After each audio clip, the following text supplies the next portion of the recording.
యాదాద్రి భువనగిరి జిల్లా చౌటుప్పల్ మండలం మల్కాపురంలోని శ్రీ జయ కెమికల్ కంపెనీలో గురువారం ప్రమాదం చోటు చేసుకుంది. గ్యాస్ లీక్ అయి 11 మంది కార్మికులు అస్వస్థతకు గురైన ఘటన ఆలస్యంగా వెలుగులోకి వచ్చింది. కార్మికుల పరిస్థితి విషమించడంతో గుట్టుచప్పుడు కాకుండా బాధితులను హైదరాబాద్లోని ఓ ప్రైవేట్ ఆసుపత్రికి కంపెనీ యాజమాన్యం తరలించింది. విషయం బయటకు పోకుండా బాధితులతో కంపెనీ యాజమాన్యం రాజీ కుదుర్చుకోవాలని బాధితుల తరపు బంధువులను కలుస్తున్నారు. పోలీస్ స్టేషన్లో ఫిర్యాదులు చేయకుండా బాధితుల తరపు బంధువులను ఆపుతున్నారని ఆరోపణలు వినిపిస్తున్నాయి. కంపెనీలో ఎలాంటి నియమ నిబంధనలు పాటించకపోవడంతో పదే పదే ప్రమాదాలు చోటు చేసుకుంటున్నాయన్నారు స్థానికులు ఆరోపిస్తున్నారు.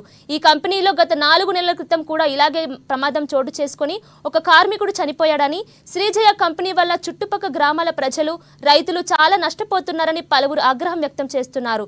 పలుమార్లు పీసీబీకి ఫిర్యాదులు చేయగా నామమాత్రము తనిఖీలు చేసి వెళ్లారని తెలుస్తోంది.